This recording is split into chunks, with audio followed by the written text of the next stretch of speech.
सोलापूरच्या माढा तालुक्यातील अंजनगाव या ठिकाणी 2 गटात वाद झाल्याची घटना समोर आलेली आहे. शिवरायांचा पुतळा त्या ठिकाणी स्थापन करण्याच्या कारणावरून वाद झाला आणि सध्या गावामध्ये पोलिसांनी जमावबंदी लागू केलेली आहे. 2 गटात भांडणं देखील झाली असं समजतं. हो, सकाळी मला तो विषय कळाला, परंतु इकडं एवढी दुर्दैवी घटना घडली होती की आपलेच बांधव 8 जणांचा इकडं अपघातामध्ये मृत्यू झाला आणि 5-7 जण हॉस्पिटलला कलावती हॉस्पिटलला ऍडमिट आहेत. त्यामुळं इकडंच दुःखाचं खूप मोठं डोंगर गावावरती कोसळलं आणि इकडं आलो होतो. मी त्याची संध्याकाळी माहिती घेतो व्यवस्थित.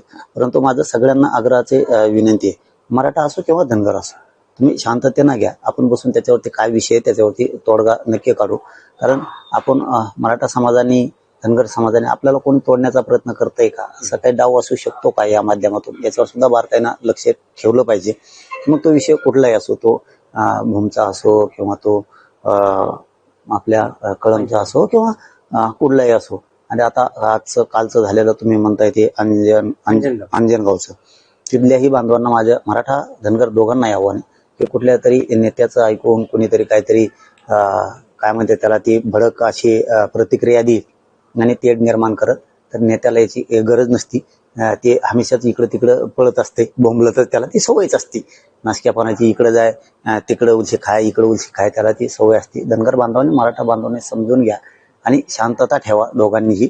आपण त्याच्यात काय विषय ते बसून शांततेत त्याचा तोडगा नक्की काढू. मी आज संध्याकाळी त्याची पूर्ण माहिती घेतोय, विषय काय शांततेत तोडगा निघल. धनगर बांधवांनी विश्वास ठेवा आणि मराठ्यांनी विश्वास ठेवा. फक्त शांततेत घ्या. वाद होईल अशा ठिकाणी किमान आपण शांततेने घेतलं पाहिजे. आपण त्या गावासाठी दौरा वगैरे करणार असं काही ठरलंय का? नाही, तसं ठरलं नाहीये, परंतु मी आज संध्याकाळी पूर्ण माहिती घेतो त्याची की काय काय घडलंय काय. मी सकाळी माहिती घेणार होतो, परंतु अचानक ही फोन आल्यामुळं इकडं अंत्यसंस्काराला यायला लागलं. मी आज संध्याकाळी पूर्ण माहिती घेतो. पण माझं हात जोडून आव्हान आहे धनगरांना पण, मराठ्यांना पण, दलित मुस्लिमांना पण, शांततेत राहावा. आपण बसून बोलून घेऊन तोडगा काढून व्यवस्थित सगळं पार पाडूयात. कुणीतरी येईल, एखादी बजबजपुरी वळवळ करून माघारी जाईन पुन्हा आणि विनाकारण वादंग निर्माण करत. सामान्य मराठ्यांनी सामान्य धनगरांनी समजून घ्या.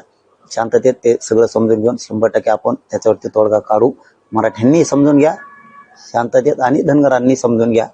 याच्या आडून कोणाचे काही डाव आहेत का काय, ते मात्र यशस्वी कोणी होऊ देऊ नका. आणि असण्याची दाट शक्यता या पुतळ्याच्या माध्यमातून तेढ निर्माण करायचा असाही दाट शक्यता असती. याच्यावरती विचार करा आणि शांत राहावा. आपण याच्यावर तोडगा नक्की काढू.